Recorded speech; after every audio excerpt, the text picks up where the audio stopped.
हाय। तो आज हम बात करेंगे फंक्शंस की। तो फंक्शंस क्या होते हैं, कैसे काम करते हैं, ये सब जानने के लिए सबसे पहले हम इसकी डेफिनेशन के ऊपर नजर डालते हैं। It is a sub program that acts on data and return a value. मतलब फंक्शंस जो होते हैं वो एक तरह का सब प्रोग्राम होते हैं, एक बड़े प्रोग्राम का एक छोटा सा रूप जो डेटा के ऊपर अपना काम करते हैं, इंस्ट्रक्शन अपनी परफॉर्म करते हैं और उसके बाद एक वैल्यू निकल के आती है, वो वैल्यू हमें रिटर्न करते हैं। तो हम इसके बेसिक स्ट्रक्चर के ऊपर नजर डालते हैं। void show your मेरे कर्ली मेरे ब्रेसेस हैं, इसके अंदर मैंने सी इन ए एंड यूजर से एंटर करवाया है और सी आउट ए मैंने डिस्प्ले करवाया है। तो क्या होगा कि अब आपको पता है कि मैंने पुराने उसकी बात करूँ, मैं मेरे पुराने जो वीडियोस थे, जो मेरे डेटा टाइप का वीडियो था, उसके अंदर मैंने बताया था कि फंडामेंटल डेटा टाइप्स क्या होते हैं। तो वर्ड जो होता है एक तरह का फंडामेंटल डेटा टाइप होता है जिसके अंदर जीरो वैल्यू भी नहीं आती, इट्स कम्प्लीटली नल, जीरो भी नहीं आती, खाली होता है बिल्कुल। तो मतलब शो जो प्रोग्राम है उसको कोई भी वैल्यू रिटर्न नहीं करनी चाहिए। मतलब अगर मैं इसके अंदर ये लिखूं रिटर्न जीरो, तो ये कंपाइल टाइम एरर दिखा देगा। कोई भी जो आप कंपाइलर रन करोगे तो यहाँ पर एक एरर शो हो जाएगा। क्यों होगा? क्योंकि इसकी वैल्यू और इसकी जो रिटर्न टाइप है वो मैच नहीं हो रही। अगर मैं यहाँ पे इंट लिख देती तो ये काम करना चाहिए था, तो कोई भी एरर नहीं दिखाएगा। बट अभी हम वॉइड के ऊपर स्टिक आउट करते हैं। तो ये क्या करेगा, मैंने अभी इसके अंदर कोई भी इंट ए वाला कोई सीन मतलब डिक्लेरेशन नहीं किया कोई भी। तो अभी आप बस सिर्फ समझने की कोशिश करना कि ये एक वैल्यू यूजर से ले रहा है और एक वही वैल्यू प्रिंट भी करवा रहा है। ये एक छोटा सा फंक्शन है, एक छोटा सा सब प्रोग्राम है। तो अब हम इसकी टाइप्स के ऊपर नजर डालते हैं। सबसे पहले टाइप होती है बिल्ट इन फंक्शंस की। बिल्ट इन फंक्शंस जो होते हैं वो आपके कंपाइलर पैकेज या लाइब्रेरी के अंदर होते हैं। जो भी आप लाइब्रेरी ऐसे लिखते हो ना शुरू में, include iostream yum include stdio.h, तो ये क्यों लिखते हो आप? ये इसलिए लिखे जाते हैं क्योंकि जो आपका ये ये जो प्रोग्राम्स होते हैं, छोटे छोटे प्रोग्राम्स होते हैं, ये फंक्शंस, ये प्रोग्राम जो फंक्शंस होते हैं एक छोटा प्रोग्राम ही होता है। तो क्या होता है कि कुछ प्री डिफाइंड, कुछ पहले से बने हुए फंक्शंस को हम यूज कर पाएं, इसलिए हम ये फाइल्स या लाइब्रेरीज ऐड करते हैं अपने कोड में। अगर आप ये लाइब्रेरीज ऐड नहीं करोगे तो क्या होगा कि वो फंक्शंस आप यूज ही नहीं कर पाओगे, क्योंकि उसके इन लाइब्रेरीज के अंदर उन फंक्शन के प्रोटोटाइप होते हैं। ठीक है, तो क्या होगा ना, अगर आप इनके बिना भी कोड लिखो तो वो काम करेगा, नो प्रॉब्लम, वो काम करेगा। पर क्या होगा कि आपको वो प्रोग्राम्स खुद बनाने पड़ेंगे। नो डाउट आप हर प्रोग्राम खुद बना सकते हो, उन प्रोग्राम्स को लाइब्रेरीज में डाल सकते हो और उनको यूज भी कर सकते हो। ये जो लाइब्रेरीज होती हैं ये ऐसी बनी हुई हैं। पर क्या बात है कि अगर आप ऐसे बिना लाइब्रेरी के काम कर रहे हो तो आपको हर चीज खुद बनानी पड़ेगी। जैसे एसटीडी, जिन्होंने भी सी में काम कर रखा होगा उन्हें पता होगा कि प्रिंटफ और स्कैनफ क्या काम करता है। तो क्या होगा कि अगर आप stdio.h नहीं लगाओगे तो printf काम नहीं करेगा, क्योंकि प्रोटोटाइप ही नहीं है आपके पास। तो आपको printf जो है वो खुद डिफाइन करना पड़ेगा, खुद बनाना पड़ेगा। हाँ, तो आपका कोड काम कर सकता है। उसके बाद अब इसके भी बहुत तरीके होते हैं, लाइक बहुत सारे हमारे पास फंक्शंस हैं प्री डिफाइंड, क्योंकि हम आजकल की डेट के अंदर ऑफ द शेल्फ चीजें यूज करना एक नीड भी है और एक वांट भी है। क्योंकि कोड करना बहुत इजी हो जाता है। और अगर कोड इजी हो जाएगा, शॉर्ट हो जाएगा, तो पैसा कम लगेगा कोड बनाने में। ये सारा कुछ इंटर रहता है, बहुत दूर की बात है वैसे तो, अभी इसके ऊपर ही रहते हैं। तो बहुत सारे तरीके के हमारे पास वो होते हैं, फंक्शन होते हैं। इसमें से मैंने 2 एग्जांपल और दिए हैं यहाँ पे। जैसे स्क्वायर रूट, ये मैथ डॉट एच में होती है। सारे मैथमेटिकल फंक्शंस आपको डिफाइन करने की जरूरत नहीं है। ये स्क्वायर रूट का है, पावर का भी होता है, POW आप दे सकते हो। ये एग्जिट है, ठीक है, जो हमने पहले बात की थी। मोस्ट कॉमन एग्जाम्पल फंक्शंस का दैट इज एग्जिट। उसके बाद आता है आपके user defined type.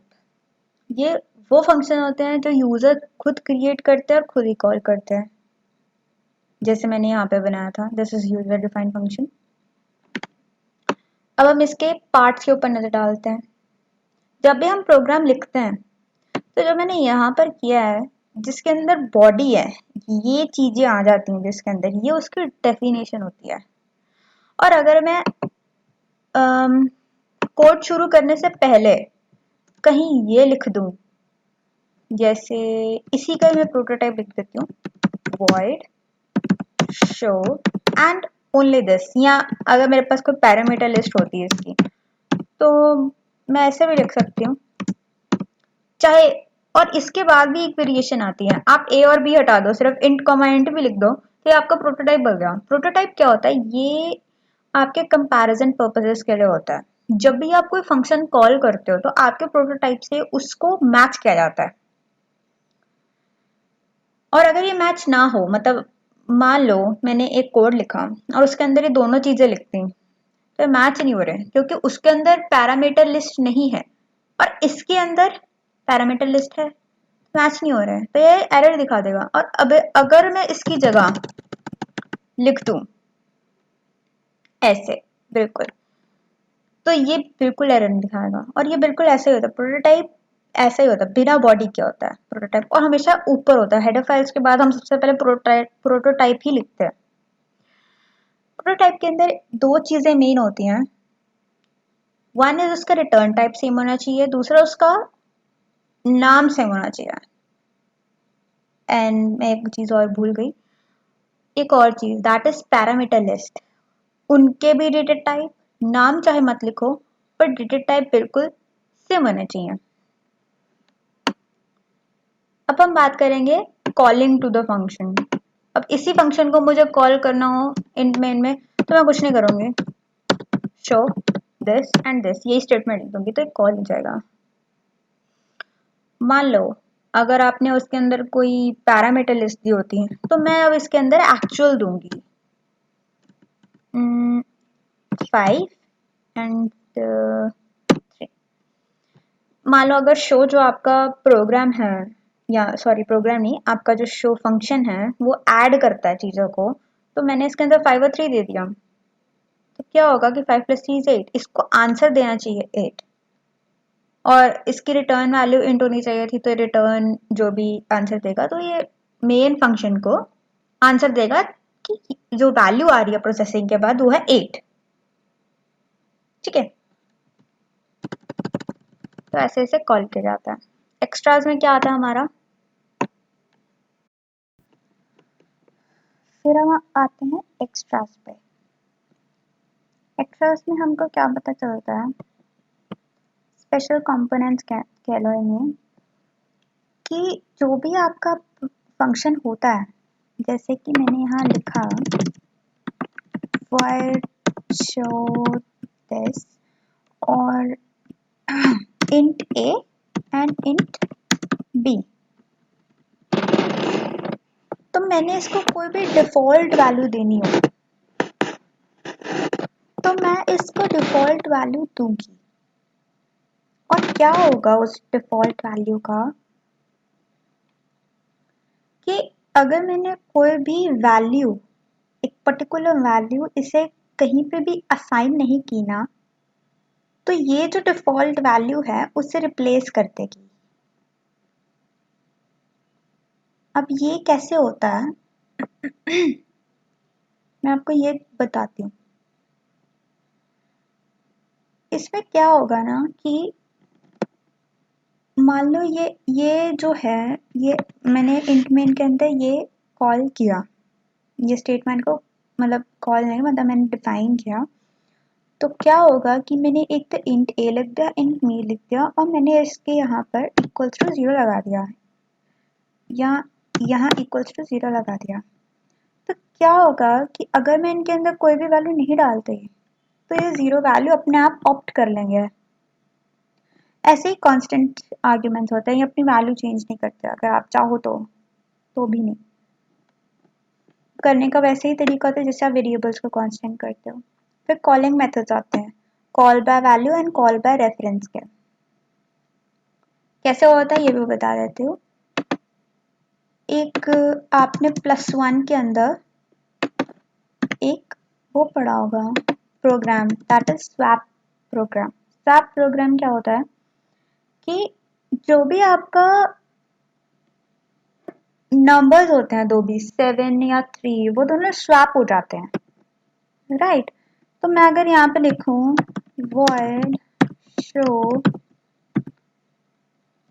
int a int b, मैंने इनको स्वैप करना है, तो ये एक्चुअल वैल्यूज के ऊपर अपना काम नहीं करेंगे। मैं अगर इनके अंदर स्टोर कर दूं 5 और 7 करके, तो मतलब 7 और 5 आना चाहिए आंसर, स्वैप हो रही है ना, 5 7 की जगह 7 5 की जगह आ रहा है। तो ये एक्चुअल्स के साथ नहीं काम कर रहा है अगर मैं ऐसी स्टेटमेंट देती हूँ। पर हाँ, अगर मैं ये दे दूं तो ये मैं इनका एड्रेस दे रही हूँ, तो ये एक्चुअल वैल्यूज के साथ में काम करते हैं, तो ये उससे काफी डिफरेंट हो जाता है। ये कॉल बाय रेफरेंस है। इन दोनों में ये होता है कि उसमें एक्चुअल वैल्यू के ऊपर इम्प्लीमेंटेशन नहीं होती, इसके अंदर इम्प्लीमेंटेशन होती है। Thank you so much.